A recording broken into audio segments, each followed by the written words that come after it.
Hello dear students, welcome to PW pharma classes. बच्चों, स्वागत है आपका इस खास वीडियो में। मैं डॉक्टर अमित वर्मा आज आपके लिए लेकर आया हूं फार्मा क्विक सीरीज में एक इंपॉर्टेंट टॉपिक जिसका नाम है कंपोजिशन ऑफ कैप्सूल सेल। जी हाँ दोस्तों, ये काफी इंपॉर्टेंट टॉपिक है और इससे क्वेश्चंस आने की संभावना बहुत ज्यादा रहती है। ये जीपैट 2025 के एक तरीके से बोला कि हॉट टॉपिक्स में से एक हो सकता है और यहाँ से क्वेश्चंस निकल के आ सकते हैं। तो क्या क्या होते हैं कैप्सूल सेल के कंपोजिशन, हम उस पर बात करते हैं। कैप्सूल सेल के कंपोजिशन, तो कैप्सूल सबसे पहले मैं आपको बताना चाहता हूं, कैप्सूल से एक सॉलिड यूनिट डोजेस फॉर्म होता है जिसमें एक शेल होता है, एक कोट होता है जो कि बना होता है जिलेटिन का। जिलेटिन के अलावा और भी कुछ कंपोनेंट्स होते हैं, उनके बारे में भी चर्चा करेंगे, लेकिन सबसे पहले मैं आपको बता देना चाहता हूं कि आपका जो कैप्सूल जो होता है, कैप्सूल डोजेस फॉर्म आपके स्पेशली ऐसी ड्रग जिनका टेस्ट और ऑर्डर अच्छा नहीं होता, उनके लिए, उनको डिलीवर कराने के लिए हम इसको यूटिलाइज करते हैं। इसके अलावा कैप्सूल डोजेस फॉर्म एक वर्सेटाइल टाइप का डोजेस फॉर्म है जिसमें ना केवल हम सॉलिड डोजेस फॉर्म बल्कि सेमी सॉलिड और लिक्विड डोजेस फॉर्म को भी डिलीवर करा सकते हैं। ये बहुत इंपॉर्टेंट चीज है। तो दोस्तों, यहाँ पर जो कैप्सूल जो होते हैं वो दो तरह के होते हैं, एक हार्ड जिलेटिन कैप्सूल और एक होता है आपका soft gelatin capsule. Hard gelatin capsule में आप सॉलिड मटेरियल को डिलीवर कराते हो और सॉफ्ट जिलेटिन कैप्सूल से आप लिक्विड और सेमी सॉलिड मटेरियल को डिलीवर कराते हो। ये बहुत इंपॉर्टेंट चीज।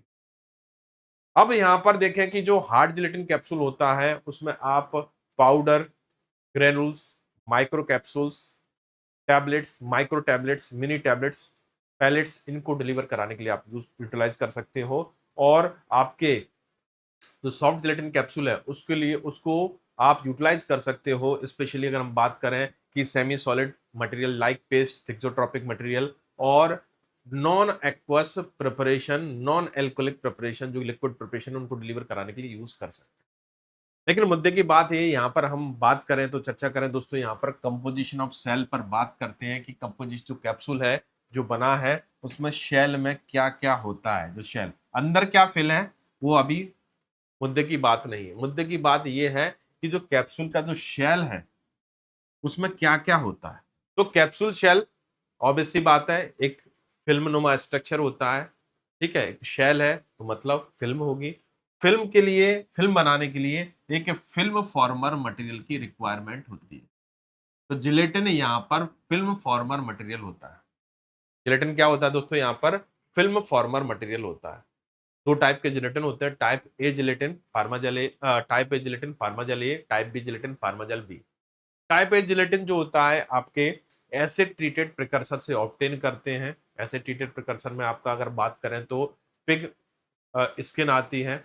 और टाइप बी जिलेटिन जो एल्कलाइड ट्रीटेड प्रिकर्सर से ऑब्टेन करते हैं जिसमें आपका काफ स्किन और एनिमल बोन यूटिलाइज की जाती है। जरूरत के हिसाब से हमें किस टाइप का कैप्सूल बनाना है, क्या उसकी आपकी बात करें क्या उसकी ब्लूम स्ट्रेंथ होनी चाहिए, डिपेंड करता है कैप्सूल हम कौन सा बना रहे हैं।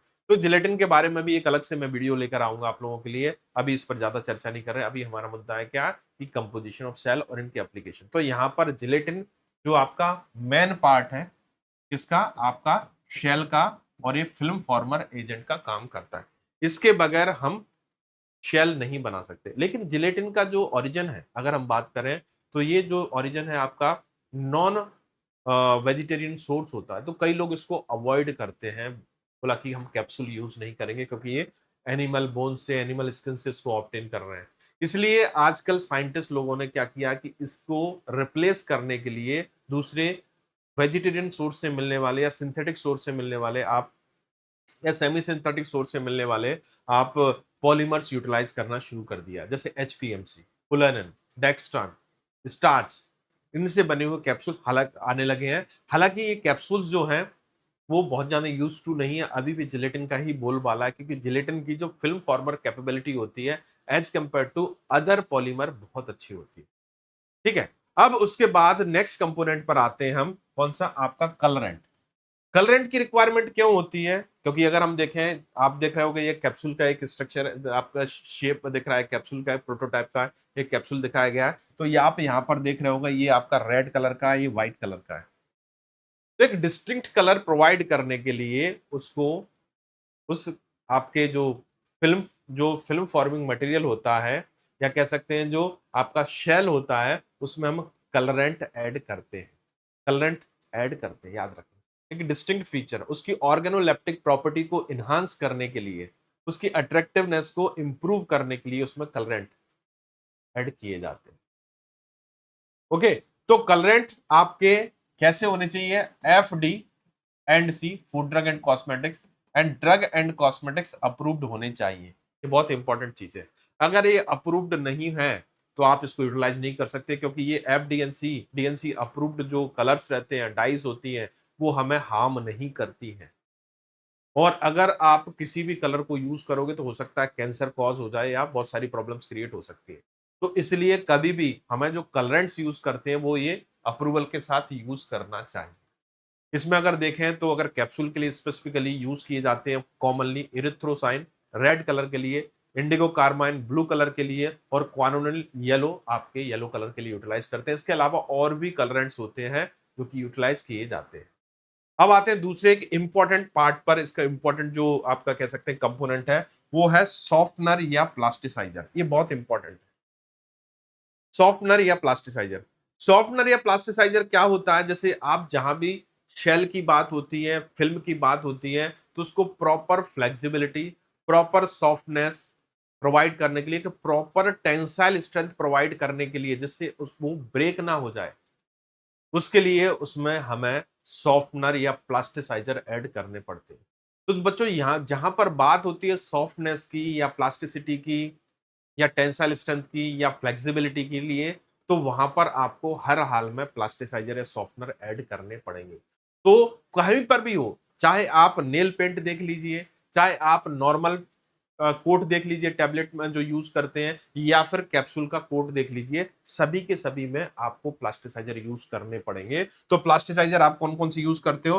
Primarily sorbitol. Sorbitol primarily use की सबसे ज्यादा यूज किया जाने वाला प्लास्टिसाइजर है आपके कैप्सूल सेल में, याद रखना। कौन? आपका सॉर्बिटॉल। सॉर्बिटॉल के अलावा कुछ दूसरे पॉलीऑल्स रहते हैं, वो भी आप यूज कर सकते हो, जैसे माल्टीटॉल, जाइलोज, ग्लिसरॉल, पीजी, और some time water also act as a plasticiser. But बहुत अच्छा प्लास्टिसाइजर नहीं होता, ठीक ठाक होता है, बट यहां पर प्लास्टिसाइजर की रिक्वायरमेंट होगी।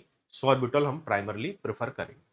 अब नेक्स्ट इंपॉर्टेंट कंपोनेंट पर आते हैं इसका, वो है आपका कौन सा? आपका ओपिसिफाइंग एजेंट।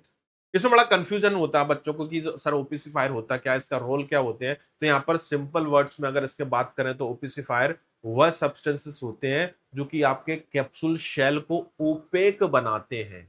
ओपेक बनाने का मतलब क्या होता है? कि लाइट के पेनिट्रेशन को रोकते हैं कैप्सूल के अंदर। भैया लाइट से क्या हो जाएगा? लाइट अगर अंदर चली जाएगी, लाइट में अगर हम बात करें तो यूवी लाइट जो होती है आपके आपके जो ड्रग होती है, ड्रग सब्सटेंस को डिग्रेड कर सकती है, फोटोलाइटिक डिग्रेडेशन कर देती है।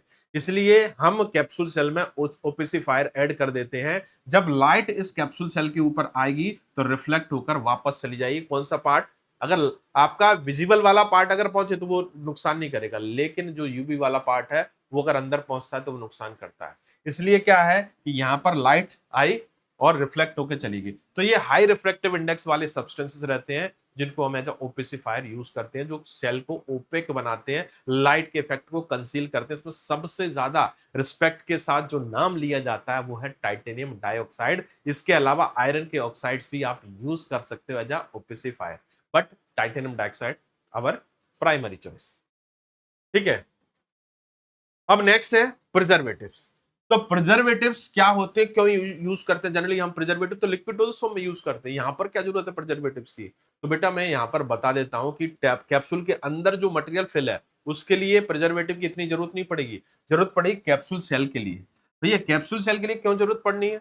कैप्सूल सेल के लिए इसलिए जरूरत पड़नी है कि कैप्सूल सेल जो है जिलेटिन से बना है, जिलेटिन बायोलॉजिकल सोर्स से लिया गया है, और यहां पर चांसेस होते हैं, संभावनाएं होती हैं किसकी? कि आपका जो आपका जिलेटिन है वो माइक्रोब से कंटामिनेट हो सकता है।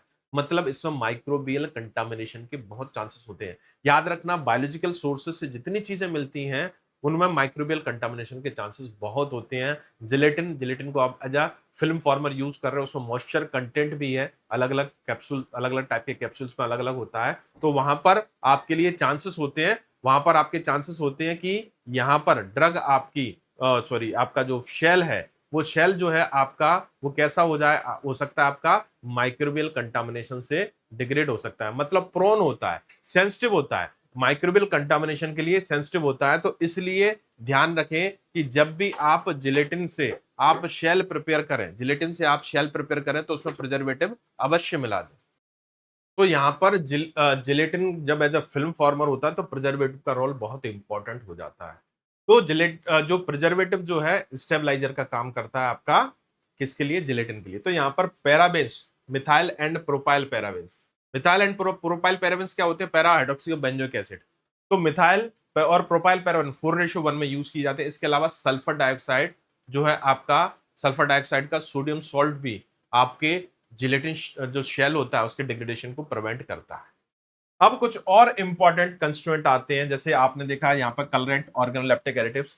ऑर्गेनोलेप्टिक एडिटिव्स में आप स्वीटनिंग एजेंट भी यूज कर सकते हो। जो च्यूएबल कैप्सूल्स रहते हैं, च्यूएबल कैप्सूल्स रहते हैं, तो वहां पर आपको स्वीटनिंग एजेंट्स की भी रिक्वायरमेंट होती है, तो सुक्रोज वहां पर sweetening agent as a use कर सकते हो। इसके अलावा यदि हम देखें कि जो आपका जिलेटिन होता है उसका फ्लेवर बहुत अच्छा नहीं रहता, मतलब उसकी स्मेल खराब रहती है, तो उसकी स्मेल को सप्रेस करने के लिए, स्पेशली अगर हम बात करें आपके च्यूएबल कैप्सूल्स के लिए, हम क्या यूज करते हैं, एक और ऑर्गेनोलेप्टिक एडिटिव्स यूज करते हैं, उसका नाम है आपका फ्लेवरिंग एजेंट। फ्लेवरिंग एजेंट में आप इसेंशियल ऑयल यूज कर सकते हो कोई भी, इसके अलावा इथाइल वेनिलिन भी आप यूज कर सकते हो। ओके, ये बहुत इंपॉर्टेंट है दोस्तों, इसको याद रखिए। तो 3 टाइप के ऑर्गेनोलेप्टिक एजेंट एडिटिव्स होते हैं, कलरेंट्स, स्वीटनर्स और फ्लेवर्स। जरूरत के हिसाब से यूज करना है हमें, हमेशा ऐड नहीं करना, याद रखना, जब हमें जरूरत होगी तभी ऐड करना, अननेसेसरी कॉस्ट बढ़ जाएगी। अब इसके बाद एक और इंपॉर्टेंट आता है सॉल्युबिलिटी एनहांसर। कई बार हमें वैसे तो आपका जो जिलेटिन है आपका हाईली वाटर सॉल्युबल होता है, लेकिन सॉल्युबिलिटी को और इंप्रोमाइज करने के लिए हमें सॉल्युबिलिटी एनहांसर ऐड करने पड़ते हैं। इसमें सॉल्युबिलिटी एनहांसर के तौर पर आप फ्यूमेरिक एसिड ऐड कर सकते हो।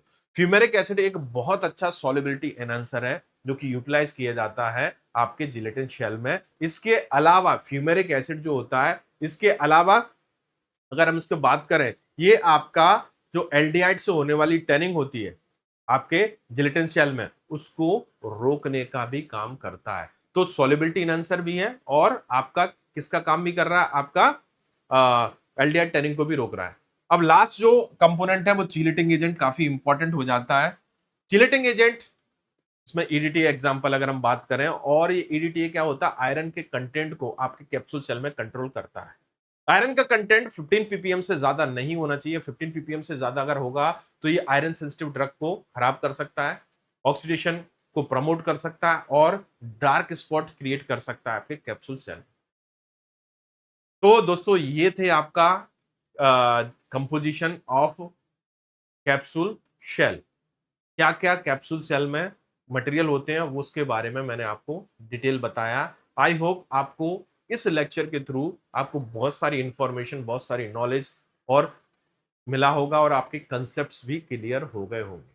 तो दोस्तों मिलते हैं हम लोग इसी तरह के नेक्स्ट वीडियो में कुछ और नई इंफॉर्मेशन के साथ, कुछ और नॉलेज के साथ। तब तक के लिए मुझे आज्ञा दीजिए। Thank you so much, take care, जय हिंद, जय भारत।